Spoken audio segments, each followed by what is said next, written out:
Hello and welcome again. My name is CJ and this is the Sliders Review. And this is my fourth Sliders vlog. And I'm here to talk to you today about Logan St. Clair's timer. I know in the last video I said I was going to talk about the Egyptian timer, but I decided to go in the order in which all the timers appear. And the third timer to ever appear in the Sliders series was Logan's timer. So here we go. Logan St. Clair was actually the female duplicate of Quinn Mallory. Now on their world, sliding technology is actually created by Professor Arturo, but then Logan actually kills him. The reason for this is because on their Earth, a lot of the natural resources are limited, and many things on the endangered species list, such as horses.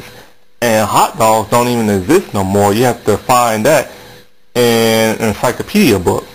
So, Logan and her team of scientists, their plot is to create sliding and go to alternate Earths and steal their resources and bring them back to her planet. When the professor of that world finds out, he tries to put a stop to it, and she later pushes him inside the vortex. Now their vortex is unstable. In fact, there's a flaw. And in fact, even though the professor invented sliding, he never created the actual timer to slide by. And Logan is actually the one who created the timer. So that's why it's Logan's timer.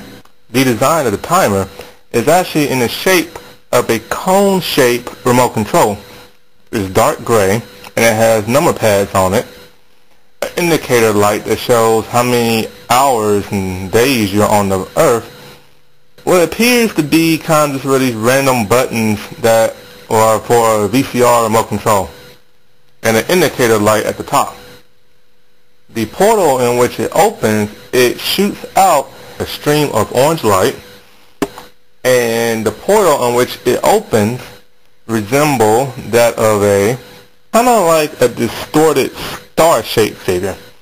It's in the shape of somewhat of a star in a square, and it has all these cringes and waves and folds, kind of like this fiery effect. And the color of it is orange. The power in which this vortex opens up is so strong that it can literally suck a person right in the midst of the opening. And it's so strong that even Quinn told his double that it could suck in an entire convoy. Another effect we see that the opening of the gateway has is that if you were to stand in front of the vortex and shoot a bullet from a gun in the outer direction, the vortex is so strong that it has the ability to reverse the flow of the bullet and suck it right back into the vortex. The original geospectrum stabilizer on Logan St. Clair's timer originally was set for a 400-mile radius. Whereas Quinn was trying to help her perfect her sliding technology, he actually sets her stabilizer for that of a 2-mile radius. But Logan, being Logan, she later substitute her chip for Quinn's chip, and now Quinn's timer is set for a 400-mile radius. A flaw that her timer has is that it burns up objects as it's re-entering the vortex and back to her home world. The burning effect is a result of incorrect re-entry portal coordinates, which is causing all kind of objects to burn up to a crisp as they come back. And this is what later Quinn tries to help her and her scientists figure out. Also, her timer has a problem with random returns. It doesn't return on the timing in which it's supposed to. And that's because of the geospectrum stabilizer, in which the professor states. Now, I'm not a scientist, and this is all made up. I'm just going by what the TV show says. One neat thing that Logan's timer has, it has the ability to track other portals. Towards the end of the episode, a huge fight breaks out once Quinn and the other sliders find out what Logan and her people are trying to do. So, in the midst of the fight, the timer goes off and Logan pushes our professor into the vortex. Quinn is really worried because he's thinking, you know, everything that comes back through the portal burns up, so the professor's going to end up dead. Later, as Logan escorts Quinn back to the lab, he looks at the computer screen and sees that he has actually solved the problem of the incorrect portal re-entry codes, and that the computer was able to lock on to the right codes in the coordinates. So the professor slides back pretty safe and sound. But then Quinn enables a computer virus in their mainstream computer, and it erases the coordinates in which Logan needs to safely come back to her home planet.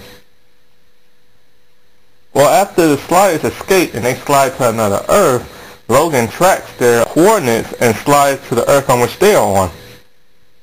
Then she holds a gun to Wade's head, and she pretty much orders Quinn to give her back the right coordinates so that she can go back to her home planet without burning up. Quinn later tricks her because he doesn't want her to have access to those coordinates and go back to her Earth, so she can just go back to other Earth and pirate off them. So he sets her timer for another Earth, and then she sucks through the vortex because of the increased strength of it, and now she's sliding at random through other parallel dimensions. But she also has the ability to track wormholes, so there's a good chance that the sliders might see her in the near future, but then as we all know, they never do because the writers suck. And they had intended at one point in time to bring back Logan St. Clair, but they thought the actress wasn't sexy enough, so they decided to scrap that whole storyline, which they're complete idiots because the woman playing Logan St. Clair is extremely sexy and extremely fine. Well, I hope you enjoyed yourself. And now I'm actually going to talk about in the next video the Egyptian timer. Alright, later everybody. Bye.